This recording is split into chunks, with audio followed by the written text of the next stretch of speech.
Viva Portugal, viva Cristo Rei, viva a Associação As Esquinas. Bem-vindos novamente, os nossos simpatizantes e sócios, ao trabalho que temos vindo a desenvolver nos últimos 3 anos, depois de um pequeno período de férias. Estamos agora a retomar aos poucos as nossas atividades. Agradecemos desde já a todos vós que esperaram pacientemente pelo nosso regresso. E faço também um apelo para aqueles que ainda não são sócios da Associação Esquinas, que se quiserem pertencer às nossas hostes, à nossa milícia espiritual, hum, que, que- que nos envie que nos envie uma mensagem por e-mail, através do e-mail ou através das nossas redes sociais, para se juntar a nós e teremos o maior prazer em receber-vos. Pois muito bem, o tema de hoje é um tema. O tema deste episódio do nosso curso apologético, a melhor defesa é o ataque, é um tema um pouco disparo em comparação àquilo que falámos nos episódios anteriores. Portanto, os episódios anteriores, nós baseámos-nos muito naquilo que seriam alguns argumentos a favor da existência de Deus, argumentos mais filosóficos, mais científicos ou teológicos. Aqui nós abordamos questões ligadas à história, não da defesa da existência de Deus propriamente dita, mas da refutação de uma mentira que é imposta à Igreja Católica, nomeadamente pela ala protestante, hum, e que é uma falsa ideia, uma falsidade que está muito disseminada, nomeadamente na internet. Todos aqueles que professam e reconhecem o seu anticatolicismo, portanto, não basta ser protestante, mas é anticatólico, aliás. Ser protestante já é uma negação de ser católico, não é? Hum, Eles utilizam o argumento de que Constantino, o imperador romano, terá sido o fundador da, da Igreja Católica. É o pai da Igreja Católica. E nós conseguimos verificar esses, esses argumentos em toda, não só na academia protestante, mas também pelas pessoas comuns, pelos protestantes comuns, e a maioria efetivamente acredita nisso, que Constantino foi o fundador da Igreja Católica. Ora, mas essa afirmação tem, obviamente, como todas as outras, carece de uma fundamentação, de um argumentário sólido, sustentável, que permita esta ideia respirar, não é? Porque se não for assim, a ideia acaba por sucumbir, acaba por ruir e não perdura. Esta infelizmente perdurou, mas perdurou por uma manifesta ignorância ou até, eu arrisco-me quase a dizer, um delírio coletivo dentro da ala protestante. Primeiro, nós temos que perceber o seguinte: Constantino, e fazer uma distinção. Constantino foi objetivamente um imperador muito importante, na medida que permitiu, em 313, a liberdade de culto dos cristãos, dos católicos, no caso, em Roma e no Império. Isto tem uma importância cabal, uma vez que muitos dos imperadores anteriores, apesar de haver alguns imperadores que tivessem maiores concessões ou que cedessem alguns momentos de maior hum, tranquilidade, apesar de ser uma tranquilidade sempre encostada ao fio da espada, mas tirando algumas raríssimas exceções, a maior parte dos imperadores tiveram uma senha persecutória contra os católicos, não só contra os fiéis, mas também contra os papas, também contra os bispos, também com todos aqueles que integravam o corpo da Igreja. E Constantino, objetivamente, depois depois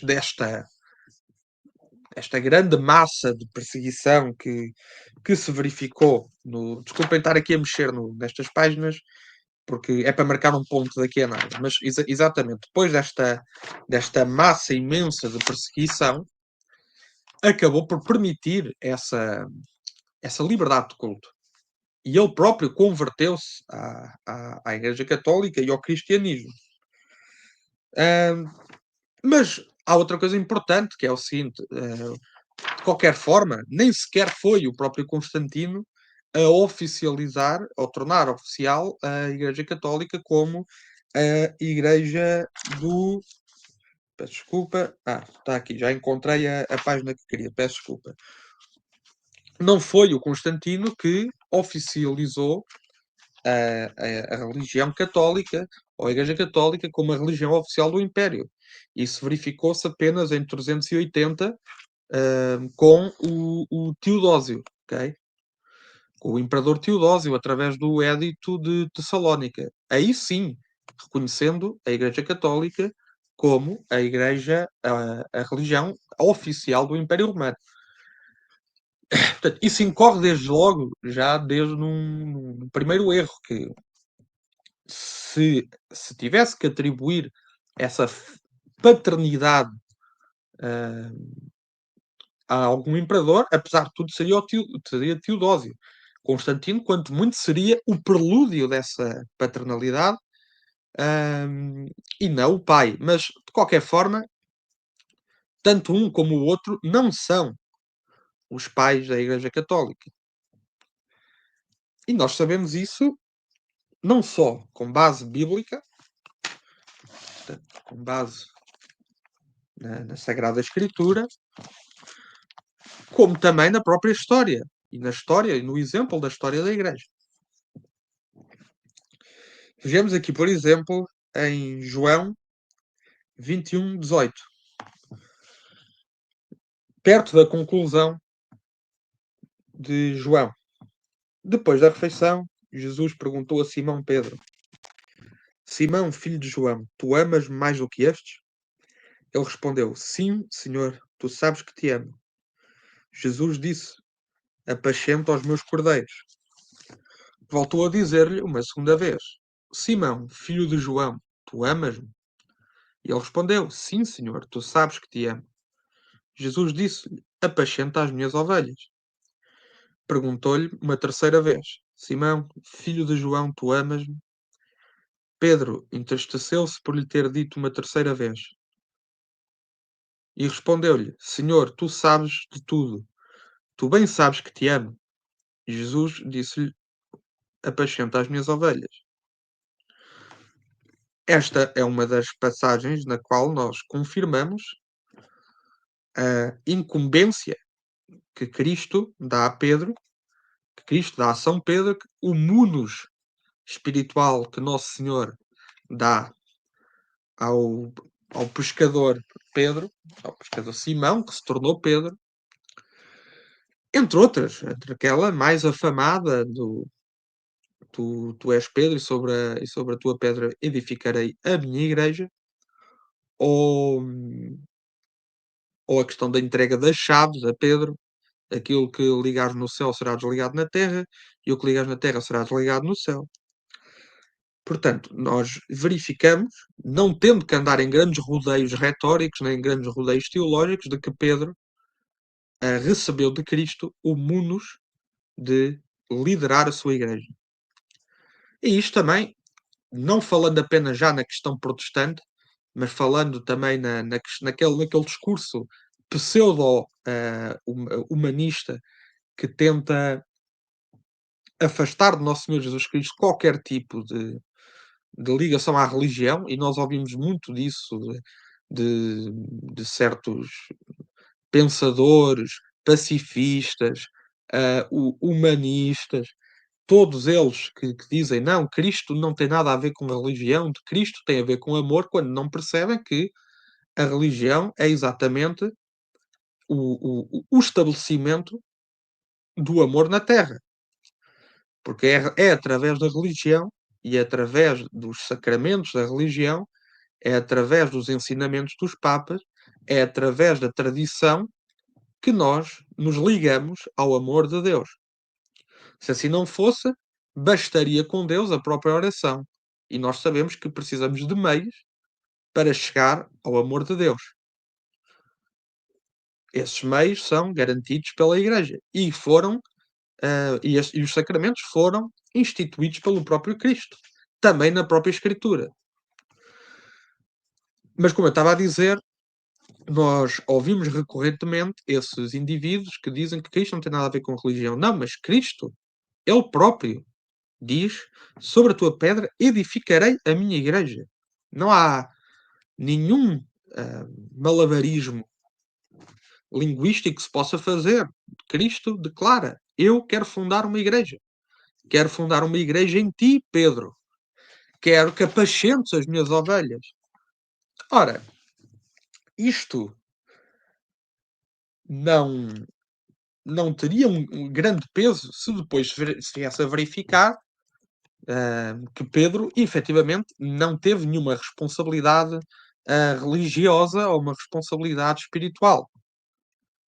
Mas nós sabemos que Pedro esteve em Roma. Há quem diga que São Pedro esteve em Roma entre 42 a 49 depois de Cristo.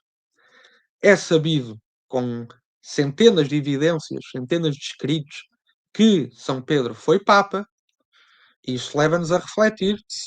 Então, se Cristo, que é o próprio Deus, e cujos milagres e cuja ressurreição foi testemunhada por Pedro, se Pedro ouviu estas ordens de Cristo e, e se efetivamente se tornou Papa, então nós concluímos desde logo que Pedro sabia muito bem o que tinha que fazer, sabia muito bem qual era o seu papel no tempo que lhe sobrava na Terra, porque se Cristo, se Pedro se tornou Papa, é porque obviamente estava a seguir as indicações, as ordens do próprio Cristo, se não ter sido tornado uma coisa completamente diferente.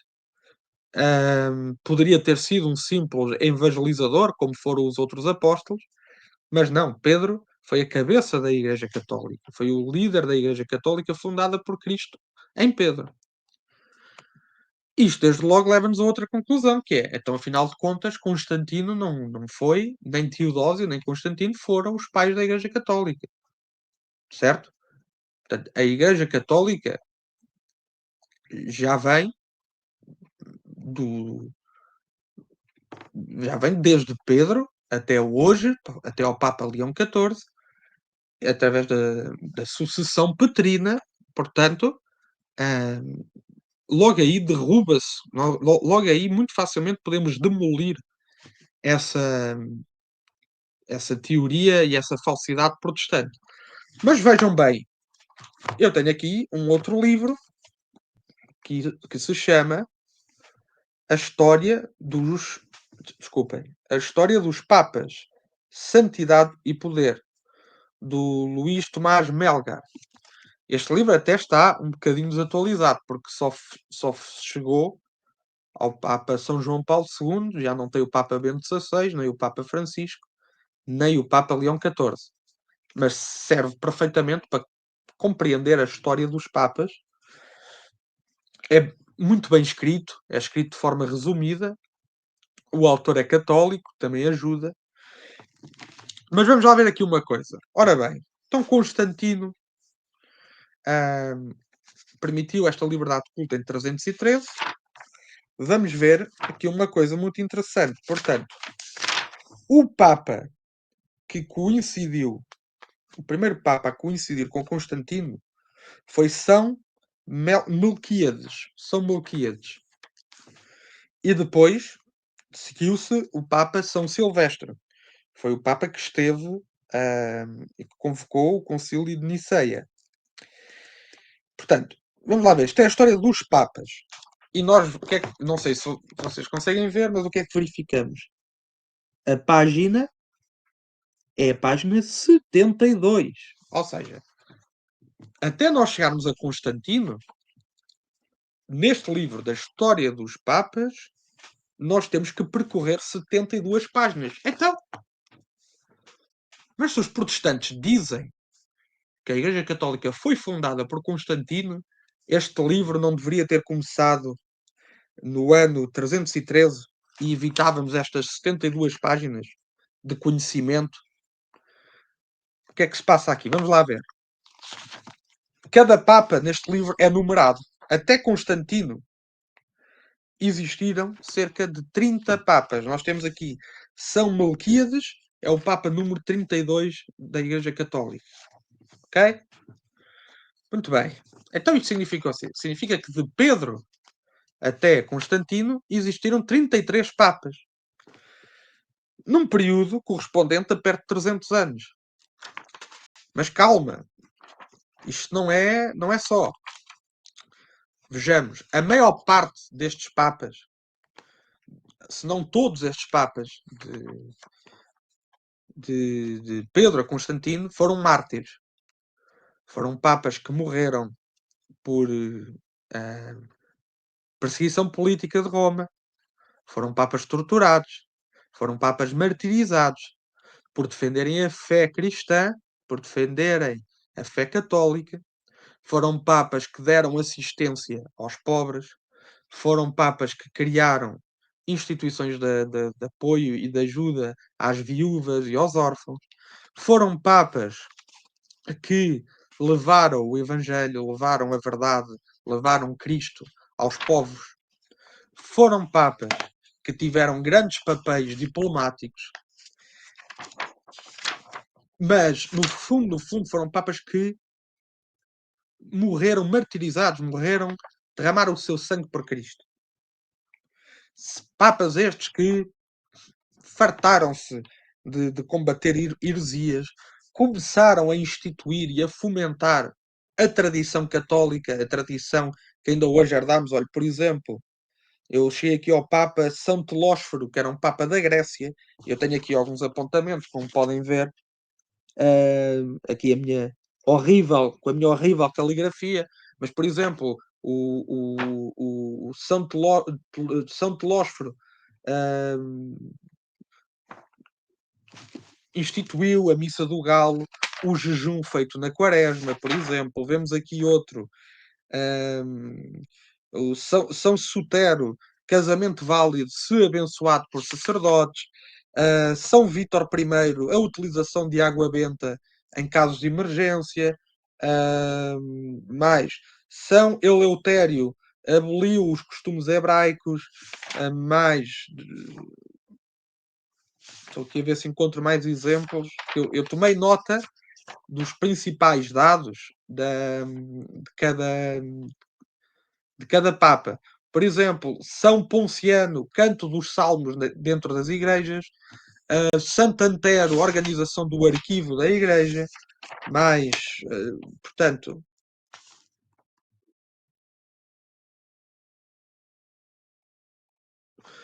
que pronto, temos aqui depois exemplos de papas muito ligados ao apoio aos mais necessitados, aos pobres, aos famintos.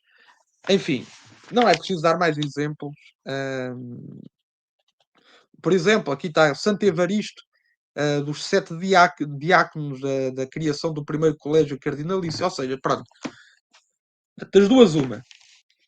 Ou, aqui só há duas versões. Ou os protestantes têm que conceber que estes 33 papas até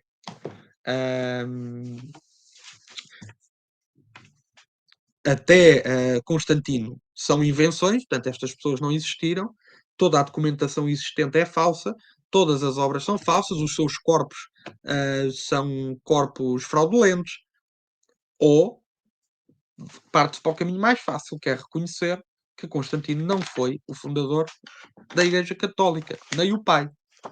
Aqui, por exemplo, neste livro, o Manual da Apologética, do Cônego Boulanger, está muito bem explicado também a questão da sucessão apostólica, da sucessão dos bispos, desde dos apóstolos até aos bispos da Igreja.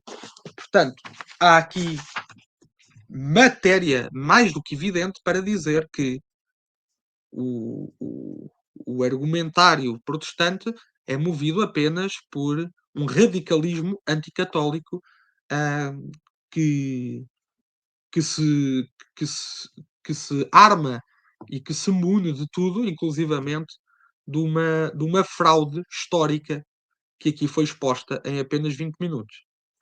Por hoje é tudo. Agradeço-vos pela vossa atenção. A Associação Esquinas voltará agora com as suas atividades e agradecemos muito todo o apoio que nos têm dado e espero que permaneça por mais um ano de trabalho na Associação. Viva Cristo Rei, viva Portugal, obrigado por tudo, viva a Associação Esquinas.